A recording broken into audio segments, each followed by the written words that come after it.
Welcome to this EntreConf discussion with Maxine Laceby of Absolute Collagen. We are exploring what it is to be a female entrepreneur, but of course what it is to be an entrepreneur per se. Inspiration and catalysts for being an entrepreneur can come from anywhere. There is no clear path to being an entrepreneur, and just as our tagline is, the future is unwritten, well, the past is manifold. As in reading about your background, and we'll hear much more about this shortly, a catalyst at the age of 50. Mm-hmm. Let's talk about that. Let's go into that and then come to your motivation, your values, and explore some of the areas, not issues, areas around being a female entrepreneur. So, age of 50, what happened? Gosh, I was nearly 50, and I've just been telling some of the ladies here. So my eldest daughter was going off to university. My youngest daughter just passed a test, and I recall being sat in bed that morning, waving my daughter off, who was driving herself to school, thinking, yes, I don't have to do the school run anymore. And I just felt this like, whoa, real excitement. I could do whatever I want. And I think, you know, as a woman and a mother, every day I'd got up and said to myself, what hat does everybody need me to wear today, right? I didn't feel I had to do that anymore. And so I embarked on a fine art degree at Wolverhampton. But, I mean, you say that as though there's no backlift. You must have been interested in fine art or aesthetic values or something. What was the exact prompt to do that particular degree? Yeah, so And dare I say, you know, slightly later in life than many might do a degree. Yeah. I think growing up, university wasn't an option for me. I grew up in Twerton in Bath. My mum was alcoholic, single parent, had 3 jobs, and my only job was to provide for her, which was fine. I get it, right? We had no money, so I had to provide and survive. But there was people from my background didn't go to university. It was just not done, and it wasn't even on my radar. It just wasn't something I considered. And I suppose as I'd got older, my children had got older, I kind of got to know myself a little bit more and realised that I really like some of the artists out there, some of the old school masters, you know, a lady called Artemisia Gentileschi, fantastic woman if ever you want to look into. I would say she was the very first person that ever created a brand herself as a brand. Back in the 13th century, was incredible, up to Damien Hirst and Tracy Emin and Grayson Perry. And then I just thought, I've got an interest. I'm going to do a fine art degree. And it just felt the right fit for me. And then it acted as a catalyst for you that, just talk through that moment, perhaps a moment of epiphany about who you were. Do you know, I think a lot of women in this room will actually relate to it. During my first year at university, I decided, fine art students are weird, right? And I decided to do this art project. By the way, that's also on camera. I used to have long, dark, curly hair, and I kind of wore makeup, and I didn't realise how bothered I was about what I looked like. But this sort of project I did was around about 6 to 9 months into the fine art degree, and I decided to strip myself bare of makeup, let my hair go grey, and wear dowdy clothes for 3 months. The reason I did that is I wanted to see if, as a woman of a certain age, would I disappear in people's vision. What it actually made me realise how desperately insecure I was, and I just felt so sad that my monkey in my head was talking to myself so badly, and I just thought, Maxine, shut up. Just because you're wearing no makeup, just because you've got grey roots, get over yourself. And I literally sat on my bed every day, and I just thought, for the first time, I need to actually be myself, and I don't quite know what that looks like. And I wouldn't say I reinvented myself, I just became Maxine, the person I was always meant to be. And I would sit on the edge of my bed and put this make-believe onesie on, and that onesie was Maxine, and I did not know what that was going to look like. And I had a yellow post-it note on my mirror saying, "You are enough." And it was the first time that I kind of got to know myself. First time I gave myself time to know myself. And I think one of the things I did is sort of said, Maxine, you treat yourself so badly. So I looked at myself physically, emotionally, and spiritually. And one of the first physical things I did was I started making and drinking my own bone broth, which finally led to the collagen. That seems like a big leap to me. Yeah. The rest of it, I was sort of broadly with you. Then bone broth. Where, you had, I'm so out beyond my limits of knowledge here, you were using drinking bone broth before, or? Yeah, so the Americans were drinking bone broth, and I just thought, if they're having it, I'm going to have some of this. And I just wanted to sort of reset myself, and I was conscious what I was putting in my body, so I started making bone broth. I used to make my own jus on a Sunday when I was making gravy, so boiling up bones, reducing them right down for hours on end until you're left with a little bit of jus. And then I was drinking it, and I just had this most amazing sense of well-being. And my friends were like, what are you doing? Because you started looking pretty rough.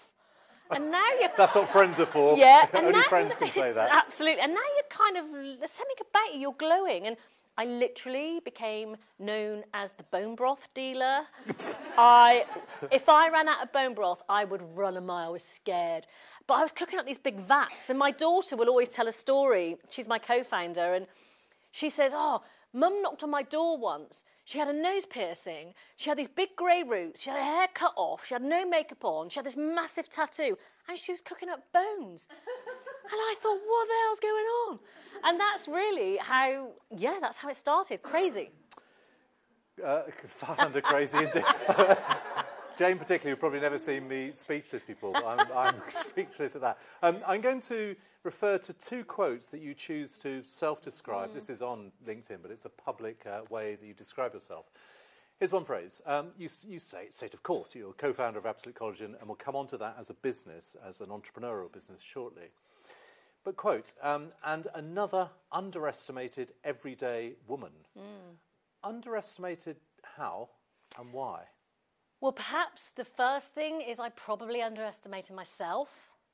But I recall going to London in the early days when I soon worked out that it was the collagen in the bone broth, and I started buying in collagen, and I created the supplement for me and my friends. And I recall going to London and nobody would listen to me. Nobody. I had no business experience. I didn't speak the language of business, commerce or finance, and actually I still don't. And that's okay, right? I bring people in to do the stuff that I'm not great at. And nobody listened to me. This crazy, well, mind you, a crazy middle-aged woman cooking up bones. Yeah, I probably wouldn't listen to her either. But I did feel underestimated. And to a degree, I still do. And even coming up the ranks as an entrepreneur, I've only just made friends with the word entrepreneur, by the way. Because when I first started, I'd go to events and people would elbow me out of the way because they never heard of me, because I was nobody, right? And it was just like, we're all equal. We're all together in this. And unfortunately, and this is quite sad, it wasn't until I turned over about £10 million that somebody took note of me. And that is really quite sad.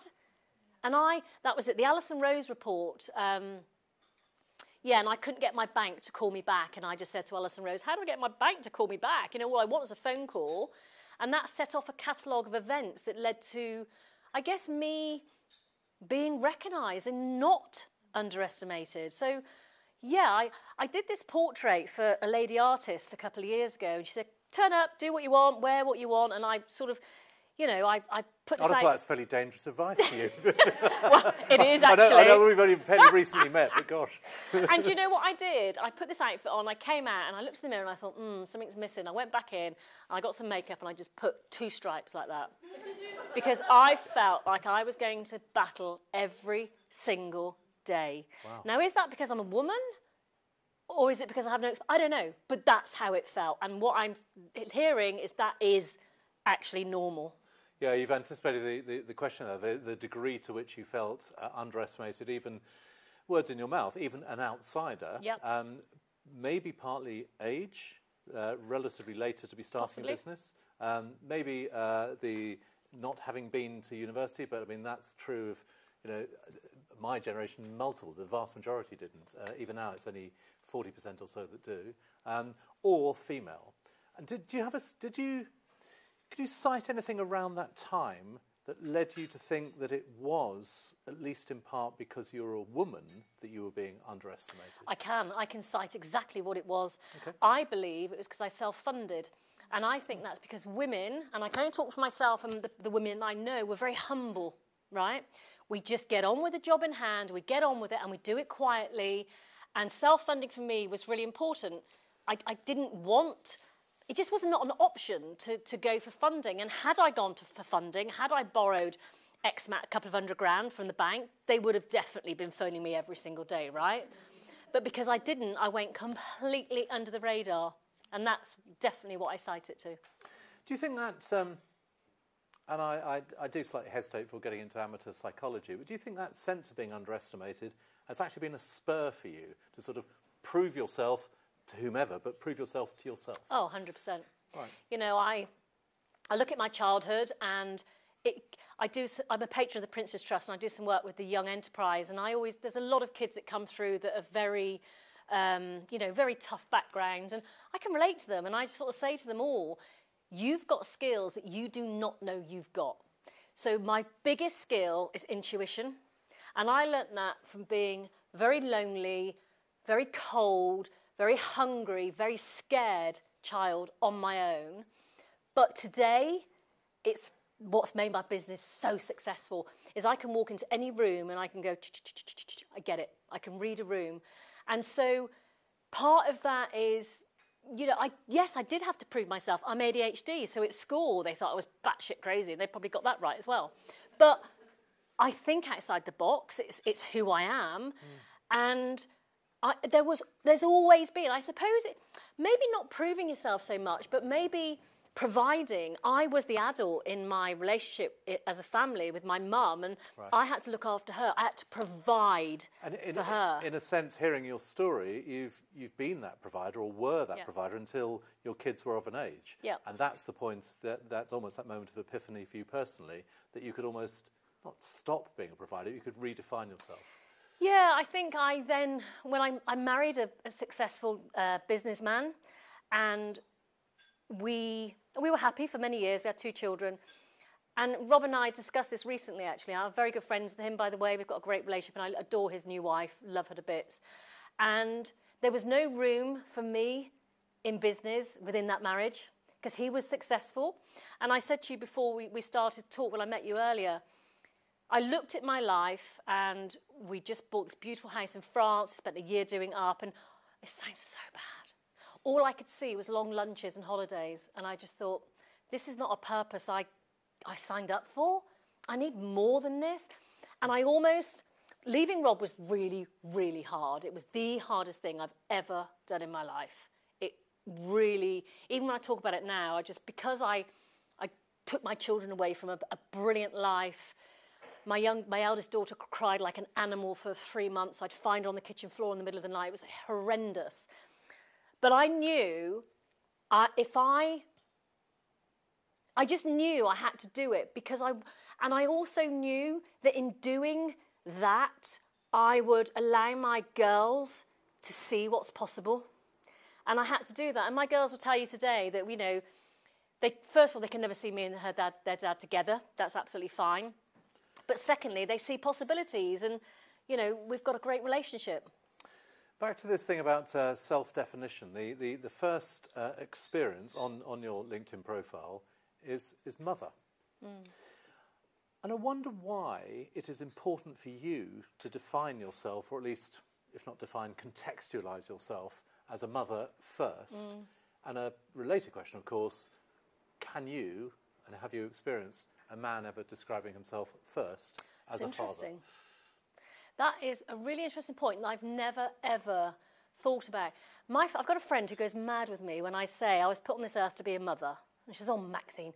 But I was. And I'm adopted, and I don't know if it's from that. But I just recall giving birth to this child at 32 and thinking, oh, my God, she has my blood. It was the first connection I'd ever had. So that's the only way I can see it. And we have a fantastic relationship, and I empower my girls. My daughter at 13, my youngest daughter at 13, said to me, oh, there's no fun in this house, there's no rules. I said, there are. Well, because you couldn't break them. Because she could do whatever. Yeah. My kids are feral, right? And I said to her, Margot, there are rules, but you've been brought up with self-respect, and you've been brought up with respect for your mum. So you make the rules. And she was like, oh, my God, I do, don't I? And so I've always really empowered my children. I see them, I hear them, I listen to them. And I don't know, some people just don't. I've got friends that really helicopter and, yeah. But I mean, I just want to come back to this Yeah. point. For all your, and we will come to it, all your undoubted and extraordinary business success, you almost first define yourself still as mother. Yeah, it's massive for me. It's absolutely huge. Yeah, I mean, I don't know how to answer that, but I really do. It's the reason I was put on this earth. It's everything I stand for. And when I talk about my business, you know, I work with my children, and my daughter, my eldest daughter's just come forward in the last year or so as the co-founder, because she was too embarrassed and too cool before. She's only 25. She was 20 when we started the business. And everything I do, I have to do correctly, because I can't cut any corners, because I'm with my girls in business. And I'm not saying I'm a corner cutter, but it'd be so easy to think, oh, yeah, well, whatever. But because my children are in the business, I have to do things absolutely properly, with respect for everybody. And they see that, and so they go on to repeat history and do the right thing as well. But yeah, it's an interesting thing that I'll have to explore myself, but I am foremost 1,000,000% a mother. Weird. Is it weird? Well, I was going to say maybe it isn't. Maybe if not weird, it's more singular that you say that so publicly and notably. I do want to come on to the business itself. This broth, where it sort of started. Pig's trotters. Pig's trotters. Chicken's feet.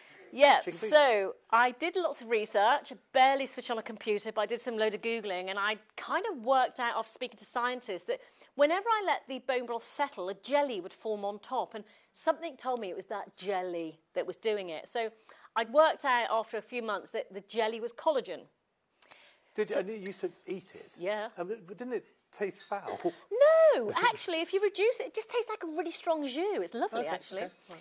And I'm sure now the product itself, that's a different thing, but just that experience. Maybe some people think it still tastes awful, but hey, that's fine. It's collagen. Yeah. And so I'd worked out it was collagen. The best form of collagen I could get at that time in my kitchen was pig's trotters and chicken feet. And I would get the slow cooker in the garage, put the chicken feet in, and then I'd phone Darcy, I'm in Bath, darling.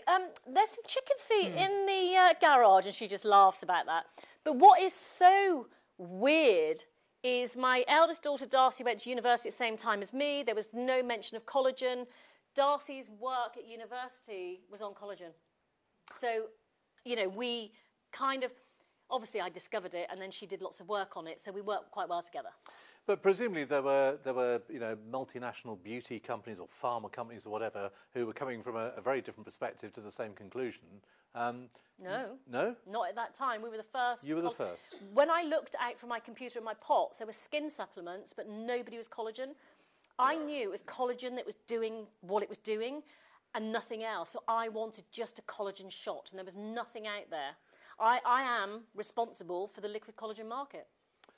Lorks. I know, it's weird, right? And you say... we'll talk about the very efficacious nature of it in a moment. You talk about being intuitive in business. This was a supposition, a belief or whatever, and this gelled therefore.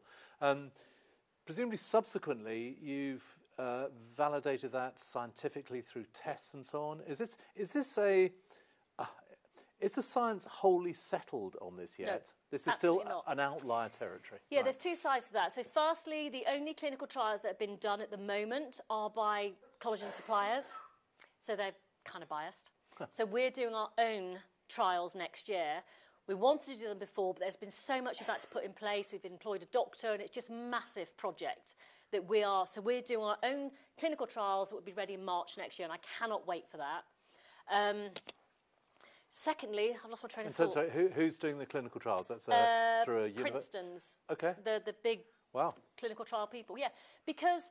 So that's a big investment, an investment in credibility, essentially. Huge investment. Right. And it needs to happen. And I guess what really annoys me about this is there are big companies now that have collagen supplements, and they could do the trials really, really easily. They've got the money, they've got the funds, but they won't. So we're going to do them. The other thing we're going to do is collagen is an unregulated industry, and that terrifies me. So I love competition because it empowers the consumer, and I'm all for powering the consumer. But not all collagen's equal.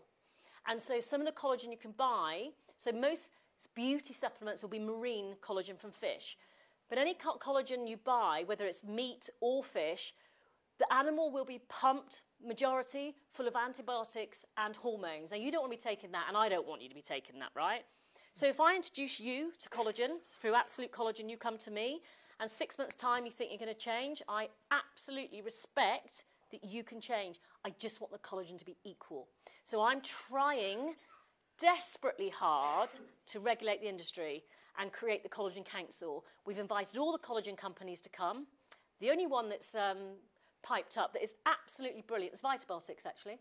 And they are really good to work with. Everyone else is like, no, we're not interested.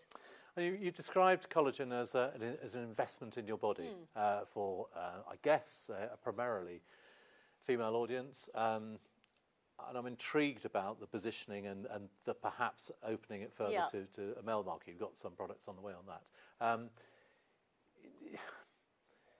Why does that matter? Why does that sense of investment in a body matter as a business model?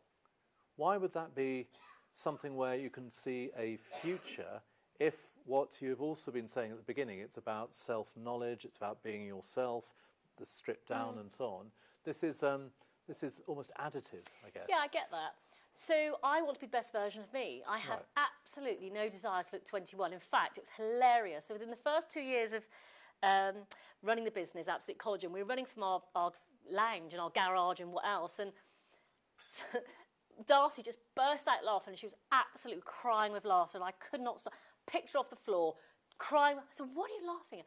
She said, oh my God, some bloke's just put on Facebook, I wouldn't buy a beauty supplement for somebody that resembles Gary Glitter and Cruella de Vil's love child. Love child, I'll take that. Maybe not the Gary Glitter bit. Well, no, maybe not. On balance. Cruella de Vil, no, maybe not. But, and actually, Darcy went back and said, yeah, I've got to sit opposite her all day. I just think I feel. But my point is, I have no desire to look 21, right? I'm 56. I'm really, really comfortable with who I am. I just want to be the best version of myself. And it's not all about look. So we are 70% collagen. Collagen's in your stomach, it's in your organs. It's not just hair, skin, nails. It's so much more. So that's why it's an investment. And briefly sidestep in this august audience to the male world. Of your total sales, the male-related products are barely registered? 5%. 5%. Yeah. 5%, but presumably there's quite a bit of growth to go. So is it the same thing but packaged differently? Yeah, so when we started, the original box was yellow as it is now, and it had a woman's face on it, and men were buying it, but they didn't want that woman's face in their bathroom or wherever next to their cornflakes or whatever it was.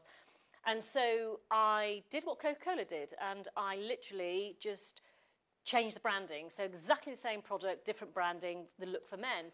And that's what we did. But we are primarily a female-first brand, and we have to stay true to who we are.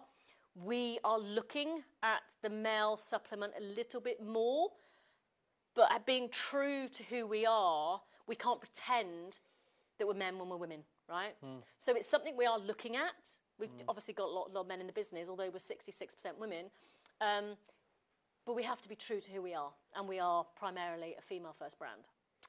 When you look at the business, and as you've described it, there's regulation, or at least testing, independent testing coming down the line reasonably soon. When you look at the business, the sector, the opportunity, what are your potential barriers to growth? Alternatively, what would yield greater value for you? For example, if there were a material cash injection into the business, is that something you would countenance? You would wish that? Bless you. So and this sounds quite arrogant. So when I started Absolute Collagen, considering I had no business experience whatsoever, my point of reference was always the product works. And I said to my team of 4 at the time, I want in and out in 3 years, which was so arrogant. Anyway, 3 years came. We had a lot of money in the bank because we never spent the money. We took small wages, and it sounds really bizarre, but the money in the bank always belongs to absoluters, and how can we best serve them? New products, what's good for them, and we always listen to them. But we had no strategy. You know, we could go international, we could spray gun, we could, you know, we did not know.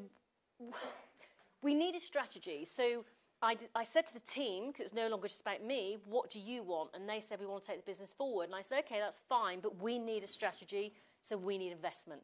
It was never for the money, although it made the family secure. It was for strategy.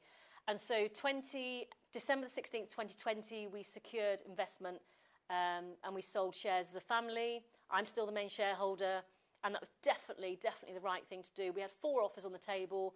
We didn't go for the one that offered us the most money. We didn't go for the one that would grow us the fastest, because we as a team wanted to enjoy the journey. We went with the one that was most human that we could work with, and actually it's been brilliant. And that's, I'm trying to think what the company's housing was. It's north Liverbridge, and it's north of 25%, but lower than 50 because you're the single largest shareholder. Yeah. How much of their involvement has been purely financial as opposed to advisory, strategic, actually semi-operational? Yeah, so the finance came to us. Nothing went to the business. The business was already quite secure. They're challenging, which I love. They look strategically at, you know, we're now looking at retail. So Absolute Collagen operates on the power of Sir, and that means that every absoluter deserves to feel safe, important and respected. And if I really respect you, I need to be where you want me. And if you want me in a shop, I need to be there, because we're a direct consumer brand. And so people think that when you get investment, they open doors and, oh yeah, we've done that before, you know. It doesn't work like that. It really doesn't work like that. We're their only portfolio in this sort of beauty, in that sector. But what they do is, first of all, we were able to attract top talent. So we've got a great CFO, CMO. We've just brought a CEO in. So when I went for investment at the beginning, I said, I will not be the CEO going forward. And they were like, hallelujah, because no co-founder says that. But I don't know. I can't, you know, I don't know what I'm doing. I've done all right till now, but I need somebody with experience. So we attracted a brilliant CEO. We've got great talent. They challenge us at board meetings. They challenge us on price. If you want to go into retail, yeah, you want to make it that price, but you've got to cover this, that, and the other. Operations. So they have brought a lot of thinking. They've brought a non-exec director and a chairman. The chairman is ex-CEO of GHD. He's very challenging, but I like that. And you say he is very challenging. I was going to ask this question, and it's not as cheap a question as it might sound, so I'll preface it with that. The investor who came in, the other senior management team that have been brought in, you brought in subsequently, how many of them are male, and how far does that matter to you? Do you know, it really doesn't matter to me. I'm really good at getting to know people really quick, and my intuition's always really, really good. I don't see male, female. Maybe I should, but I don't. I see what can they bring. So our CFO is male, our CEO is female, our CMO is male, our CBO brand is, these CBs things, she's female. Living Bridge, 2 male, 1 female, chairman male, non-exec male. And actually, interesting question, because when we went for a CEO, they actually said to me, is a female really important to you? And I said, I haven't even thought about it. And I can honestly say I hadn't thought about it. And they got me to think about it. And actually, it had to be female. We're a female-first brand, and we do think differently. And because of the sector we're in, and I can see sometimes the chairman might not get that. And that's okay, because I think you need a mixture. And you know, the world is yin-yang. You need both for anything to work. So it works. I'm going to throw it open at this point. If anyone would like to ask a question, please do say, obviously your name, but also your company or your organisation. And if I may say, perhaps speak up, because we are recording. I'm afraid you haven't got microphones. We've got a portable. Where's the handheld?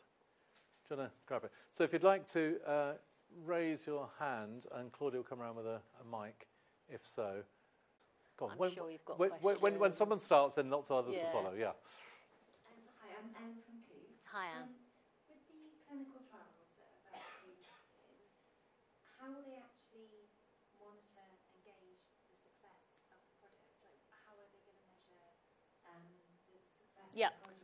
I'm not sure if that will have carried to the far side. It's about how will the clinical trials monitor the success or otherwise. Yeah. Well, my daughter's the one to talk about this, but I do know. So what they'll do is they'll monitor the skin.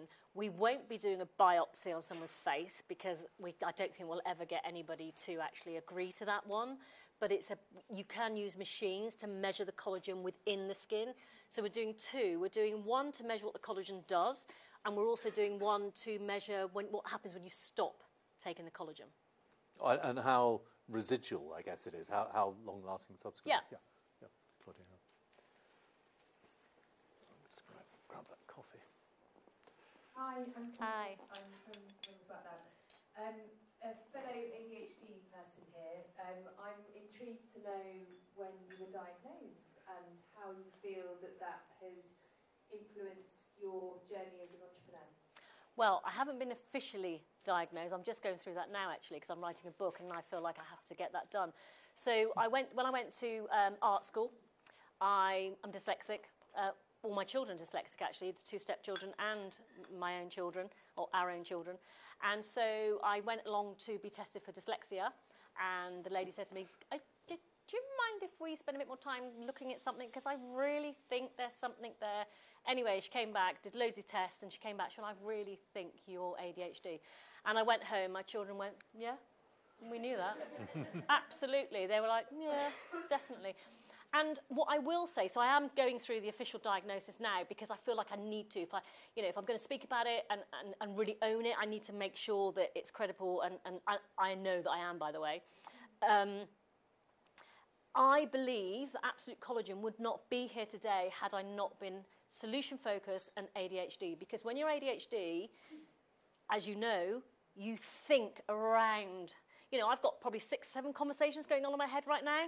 It's really hard work. But if I want to get something done, I will not stop until it is done. And I was saying earlier that when I came up with the formula in my kitchen, because you've got to imagine, if you've got 8 grams of powdered glue, well, the Greek word for collagen is kola, which means glue. So if you've got 8 grams, because the glue that holds us together, you've got 8 grams of powdered glue, and you put a drop of water in, it's going to gloop. So I got through many blenders and spent nearly a year trying to get my formula off the ground. When I went to a blender that had been blending for Holland & Barrett and Boots for 25 years, he looked at me and he said, Maxine, this formula is stupid, it will not blend. 2 weeks later, he phoned me back and had the decency to apologise. He said, you're a genius. And I said, well, I'll put that down to my ADHD. So I think it is a superpower. And actually, I think other people want it. I really believe that. And I must say, though, as I've got older, it's definitely got better. It calms, it quietens. Did I answer your question? Thank you. Claudia's at the back, yeah. Hi. I'm Rebecca Morley. Hi, Rebecca. I'm Rebecca Morley coaching. Fellow Shropshire girl. Yeah. So I'm wondering whereabouts in Shropshire you're from, but that's not my question. I overlook Shropshire from Wolverhampton. Okay. So my question, you've made it all sound quite easy, actually, to create a business of this scale and size. So I would just like to know what your biggest challenges have been along the way, and your biggest failure, maybe, if you're willing to share.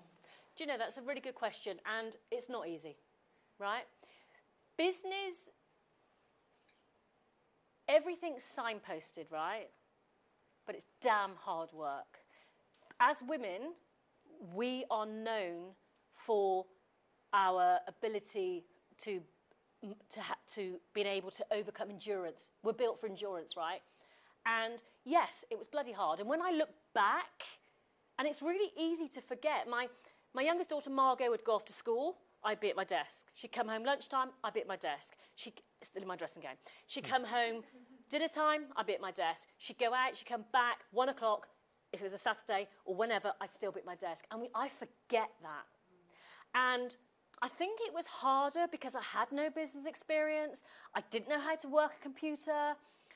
And I spent ages doing stuff that normal people would do quite quickly.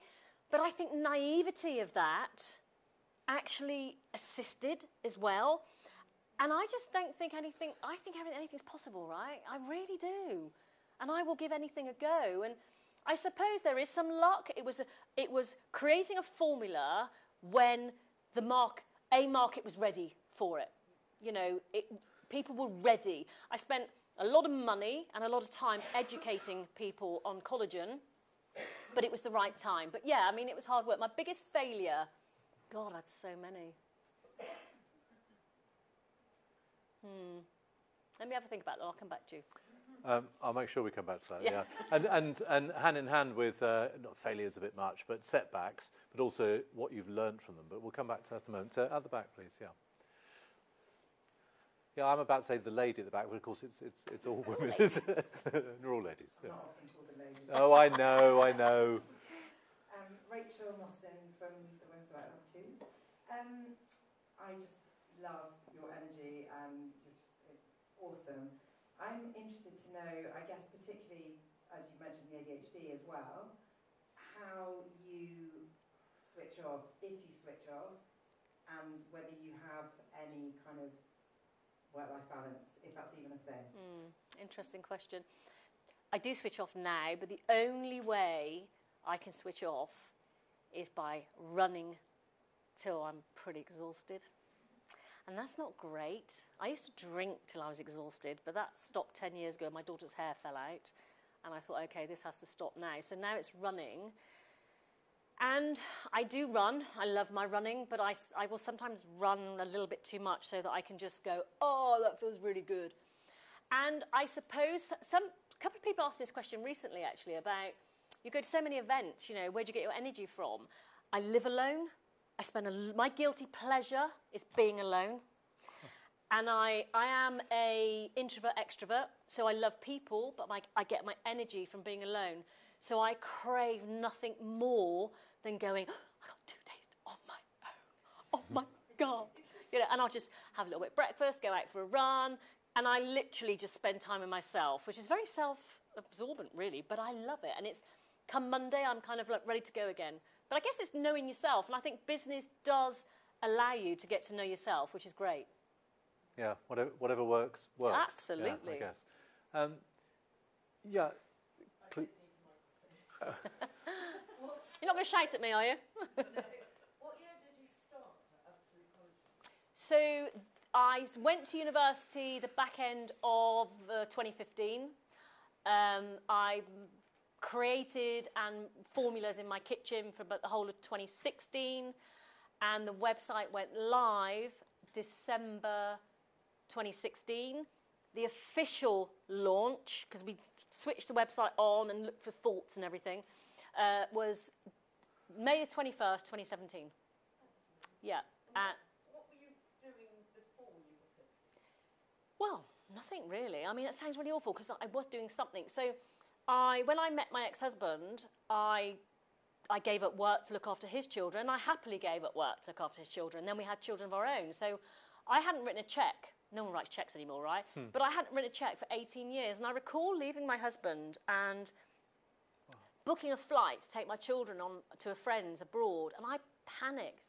Oh, my God, how do I book a flight? Oh, my God, what do I do? And actually, when I look back at that person, I don't look back and go, oh, that's bad. I look back and I feel for that person, but I'm also really proud of that person that's managed to overcome so much. Because it is scary and I think a lot of my friends, a lot of women, you know, I happily handed my life over to my ex-husband, and I happily did it, right? And I would probably do it again if history repeated itself, because it was right at the time. Business at a younger age for me wouldn't have worked. The timing was right for me. And, you know, I don't know how women work with children. I really don't. I say to my team, I don't know how you do it. I'm sure. And I didn't have that because my children had grown up. And so I could throw myself completely into the business. Thank you. I want to come to some slightly more stand-back points, less specifically about Absolute Collagen and your own extraordinary story, more about in-principle issues of women entrepreneurs. Do you think there's something inherently recognisable about female entrepreneurs compared with male entrepreneurs? Or is that just so simplistic and ultimately business is down to skills, luck, personality, circumstance, that the femaleness is barely a factor? So in my experience, and this is only my experience, the men that I've met in business tend to go into business for a specific reason. They see a gap. I met somebody on the top of a mountain once in Scarfell Pike. As you do. As you do, this year actually. And you weren't running up there, were you? No. Oh, God, I wish I could. Yeah. And Sophie Power would be. And he was in my field, you know, as in like he'd entered into my supplement world, and he'd come in it from a finance point of view. He was finance, and he saw, oh my God, I can make money here. He didn't make money, by the way, because he was in it for the wrong reasons, right? That's what I see. I think from my point of view, men go in because they see an opportunity, or they think they do. Women go in for a purpose. And I think, from my point of view, that's what I see. And that, to me, is the fundamental difference. I wouldn't want to be in business to pay the bills. You know, I'd want to be in business for a purpose. I guess we'll start with wanting to pay the bills, right? That's how I started. But it was more than that. It was a purpose. That's what I see more in female entrepreneurs. I don't know. What do you guys think about that? I mean, Maybe? I prefaced the comments earlier by saying it's like almost a false dichotomy. We're sort of pushing to separate. But, Amy, you've got a... I think that's a really interesting point. And I was just reflecting, and someone told me once, a long time ago, that actually an entrepreneur, a true entrepreneur, and I'm talking probably the general male, I'm associating a male entrepreneur now, does so many different business ideas until they make the big one. So it's almost try something, doesn't work, try something, doesn't work. I wonder if the majority of female entrepreneurs actually have that idea and then have the purpose behind it, and they're more likely to stick with the one idea and make that very successful, and also stay perhaps with the company for longer than perhaps male entrepreneurs. And that's got no scientific research behind it, just purely random, but wondering if there is some substance behind it. So Absolute Collagen was my first idea. Right, which tallies with that completely. Yeah, not at all. I had a business... We've got time to quickly tell this one? I had a business idea when the children were young. You know the plastic bands all the kids were wearing? Oh, yeah. And I set up a company. I was like, oh my God, this could be really good. We'll do popper bands. It's called Wannabe. And kids can buy poppers. Want to be ballerina, want to be footballer, want to be your friend, want to be your enemy, or whatever. And my children were 11 and 13 at the time. And I said, I found a manufacturer. We're going half term. They said, where? I went, China. Come on, let's go. And this is the reason why me and my daughter work so well together. That night, in the hotel in Hong Kong, I just bought visas to go to Dongguan. I thought you were going to say she stopped you going. No, no! We were in the hotel in Hong Kong. My children will just follow me. It's a bit scary, really, looking back. Well, any children, because they don't know any different, do they? We were in the hotel, and we were looking to go to Dongguan, this manufacturer, and the manager was going, where are you going? And we're saying, Dongguan. He's, you're not going to be safe. And I went, we are going. I've just spent £800 on visas. We're going. My daughter, at 13, whilst I was in the bar, was Googling questions to ask a new manufacturer. That's why we work so well together. So anyway, I thought about that idea so long that it went. So, yeah, it wasn't my first idea, but I learned quite a lot about trademark, actually, when I did that. Actually, talking trademark, is Absolute Collagen, is it protected? Absolute Collagen's protected. It's a bloody weird one, though. God, if I was ever going to name a business, I'd never call it Absolute Collagen, or, you know, because collagen's a word, absolute is a word. Yeah. You know, think of something crazy and call it that. It's not as trademarkable as a and neologism. we've only just managed to secure the trademark in America, which has been 4 years in the making. But this is where I'm going to throw it open, aren't professional advisors wonderful and helpful to entrepreneurs when it comes to abstruse areas of IP management and such like? Ball ache, presumably, but vital. They talk a different language. Oh, my God. And, you know, so something about me is I will not leave a meeting until I understand what's being said. And believe me and you, I could sit there 20 times and go, I don't understand what you're saying. And they have to explain it to me 20 times. But when it's just you, there's no point pretending you don't understand. So I know quite a lot about IP now, trust me. But I've got a brilliant guy now who does all that, and he is far better than I'll ever be. But you do need to cover yourself on that. Yeah. Definitely. Somewhere down the line, that will come back to bite you if you're not covered. We've got people copying us now. We've got yellow sachets. You know, it's fine. We've got it all going on. Yes, question over here, Claudia, with the mic, if we may. Hello. Hi, I'm Claire Fraser. I run the software company Provocations. But just coming back to your point, Maxine, earlier about whether you think... Actually, we do have the mic if you... That's okay. Whether you questioned whether women are more purpose-driven and whether men are. And I've just been sitting here reflecting. I know quite a few chaps who have purpose-driven companies and feel very passionately about what they've done, what they've built. So the Wave, Nick Hansfield's very, very, very kind of purpose-driven. Another one's as well, a lot of friends. So I've been sitting here pondering why is it? Why as women do we think maybe we're different? And I wonder that actually we're not that different at all. Well, we have shades of grey within women and shades of yeah. grey within men. We have confident ones, we have Yeah. shy ones. But as a general thing, we know that thanks to women much, much older than us who've fought the front guard action in the workplace, that now coming along are women who are more confident. That hasn't always been the case. And I wonder if it actually is just down to self-belief and confidence. And I'm very grateful that the younger generation have that. They so do. Whereas we didn't so much. And maybe that's all it is. And actually, as I say, we have all sorts of flavours, women and men. I think you're probably right. I think, we are, as individuals, as human beings, similar with different traits. And I think you're probably right. But what's happening now is the pendulum is swinging so far to the woman. And, you and I had this conversation, and I will say it here. I am absolutely passionate about young men, and I don't feel they've got a voice right now, and that absolutely terrifies me. I feel that I'm in a position to say that because I've got 2 girls, but I don't quite know how it's going to play out in 10 years' time. I don't know if you guys have got young men in your lives, young sons or whatever, and I think they're terrified to open their mouth, and that really makes me desperately sad.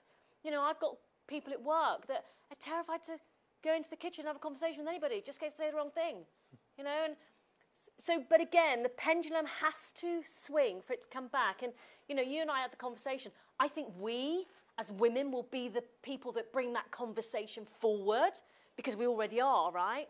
And I had it again at the Prince's Trust today. It's something that concerns me. It really, really does. Yeah. Hi, I'm Lauren. Hi, Lauren. I'm Managing Director of a company called Growth Lending. So we've got 800 million funds under management, and we have 1 female founder that we fund. Wow. And we have 3 MDs that are all female. We actively track female companies, but the reality is we do not lend until a company turns over £2 million. And what we find is probably 9 out of 10 businesses that females have founded either sell to somebody, obviously to private equity or somebody else, or they will stop at that level. Interesting. So although I'd love to agree with that comment, we have found we've got our 2nd female founder that we should complete on in January, but the reality is that there aren't women out there doing scalable businesses as much as we would all like in this room. So, interesting. And I'm always up to suggestions about how we, make lending more, accessible for women. But certainly, our experience is when you sort of track these businesses, they get to a certain size and people either give up or disappear. So it's so nice to hear your story. Yeah. And also hear about somebody who's taken investment that's been successful as well. Yeah, I mean, we're not a business that's broken. I think it'd be a different business, a different conversation around the boardroom if. And, the conversations can get very heated. There's a lot of respect between me and my investment portfolio, my business rather, and we get on very, very well. But I am the type of person, I'm very human, I'm very honest. When my chairman started, my new chairman, I sat him down and went, right, I know nothing about business, so don't talk to me in that language because I'm never going to understand it, right? And be honest with me. If I'm doing something you don't like, tell me. And I think that is fundamental to the business success as well. Being honest about what you do know and what you don't know, and allowing people to have an opinion. You don't always have to take that opinion on board, but you respect it. And I don't know how you change that. I really don't. And I think that was a very interesting point, by the way. It's a very interesting point, and I'd like to also pick up on the earlier point that's made pre-dinner, that of the order of 2% of funding goes to female-led businesses. And I'd invite you to comment, Maxine, on this point, which is, how far is that, in your experience and what you've heard from others, related to the patriarchy, male-controlled, maybe not from Lauren's perspective, but other organisations, male-led, male-controlled, male-focused, interested in male type of businesses with male type of outcomes that begins bottom left and ends top right with some extraordinary numbers, whereas women perhaps tend to be either more self-limiting, which I think was partly in Lauren's point, or more cautious, or indeed lack confidence, and so they're not getting the funding. Why aren't women getting the funding that they deserve? I think from my point of view, I didn't go for funding, and I think that was partly because I'd have to sit in front of people and sell myself. I was like, that ain't going to happen. Why not? You believe in it. I did, but I didn't speak the language of commerce, finance, or business. So, you know, I did a talk with Coutts recently to their management team, and I said, I'm an entrepreneur, I can make money, but don't expect me to understand it, right? And you asked about my biggest mistake. My biggest mistake was not counting the zeros on a transaction I made. It was horrendous. That was my biggest mistake. What actually happened? Fortunately, it got stopped, and my accountant, my finance controller phoned me up and went, do not send that. Stop. And I still have to count the zeros now, right? You know, I'm not pretending I don't. It's a definition of success, isn't it? Having to count the zeros. Yeah, God, probably. Life's hard, eh? Bloody hell, yeah. But I think there's many things. I think I can only speak from my point of view. So I'm a massive risk taker. There's no doubt about that. But my risks today, because I got children, are considered. So I sat my children down and I said, I want to do this business. This is what I think it's going to cost the first year. And at 13 and 15, they said, what does that mean? I said, it means we go from X bedroom to X bedroom house. And they went, oh, we can do that. You know, you can sell anything to kids, right? Ish. And I was prepared to lose a certain amount of money. I would not have put everything we had on it, because there was still that, I had to look after my children. I had to make sure that they didn't go without. I had to make sure they had a roof over their head. And for me, the risk was there, but it was a considered risk. Maybe men are far much more confident in taking that risk. I don't know, maybe there's not that emotional connection to it, because there's definitely an emotional connection with me to that risk.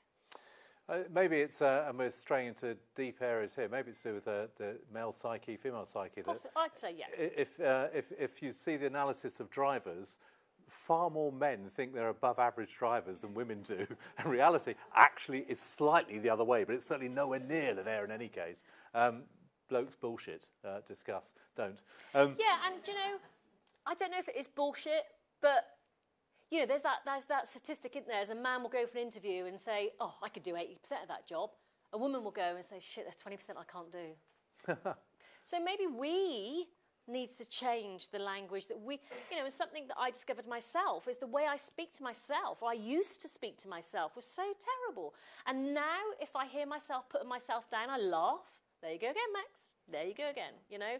And maybe we need to change the narrative that we project ourselves. We are.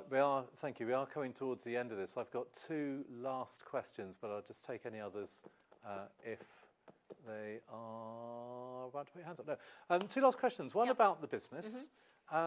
What's the ultimate destiny? Are you going to sell it? Is it going to be passed dynastically to your daughter? What's the destiny of your business? Do you know, there is no plan at the moment. So that means you're selling, doesn't it? Well, not really, no. So our investment team came on with a 4-year inflection point. So we know in 2024 they'll want an event. We don't know what that looks like yet. It could be a trade where we sell out completely. It could be we part sell. It could be my daughter takes it forward. And actually, not knowing's quite nice. Will I still be involved? I'd like to say I'd still be the custodian of the Absoluter, but I'm not that precious. And actually, at some point, you've got to put yourself out to graze, right? Because we get exhausted and I want to run and sort of look after my dog and stuff. So there is no plan. I love empowering people. It's something I think I will always do, especially young people, you know. I don't think they get enough voice, and that's something I will always do. So there is no plan. But what about any last specific advice for female entrepreneurs here that you haven't covered so far? Yeah, I mean, I think that my biggest piece of advice to anybody, and I do this a lot with the Prince's Trust, and it's something I went through myself, is bring you to the party. You are your biggest asset, regardless of what that looks like. I spent the early years of my business career looking at other women, looking at other men. Oh, I need to be like that. I need to be like this. You know, you are your biggest asset. It doesn't matter what language you speak. It doesn't matter how you present yourself, whether it's a product, a business, or a service, because you will appeal to somebody else like you. And actually, every area needs to be covered. So I would say always bring you to the party. Always bring you to the party, and you have done tonight. In closing, just a few thank yous. First of all, thank you to Sarah Merrick and Ripple Energy and Lisa Unwin of Reignite Academy for your stimulations pre-dinner. Round of applause. Thank you. Thank you very much. Thank you, even though it's like one of these, you know, a tree falls in a Japanese forest, can anyone hear it? No, they won't hear us saying this, but thanks to the Hotel Divan for looking after us. They're not here. They're not here. We still clap them anyway. To our photographer, John Craig, who likewise, John has disappeared, will be running pics on the EntreConf site, but also in our coverage in Bath Life and Bristol Life. And also thank you for Life Media as well for this filming tonight. So thank you both. Thank you very much. More widely, of course, thanks to all the contributors and those who've helped us shape EntreConf in this joyous 18 months of discovering more about entrepreneurialism. We should, of course, specifically cite and thank both Burges Salmon and Coutts tonight for sponsoring and putting on this event. So thank you very much indeed. Thank you. But guess who I've left to last? Guess who I've left to last? It's this. On your behalf, I would like to thank for the inspiration, insights, openness, candour, quite extraordinary story of Absolute Collagen to Maxine Laceby. Thank you very much indeed. Thank you. Should we do that? We'll do that. Very good indeed. Thank you very much. And, you know, I'm on LinkedIn. I hate LinkedIn, but I'm on it. I find it too salesy. I'm on Instagram. Message me if you want to talk. Just say you were here, though, because you'll probably be ignored otherwise. And, yeah, I mean, good luck. It's a brilliant journey. You can make it whatever you want. Great words to end on. Well done. Thank you. Thanks for having me.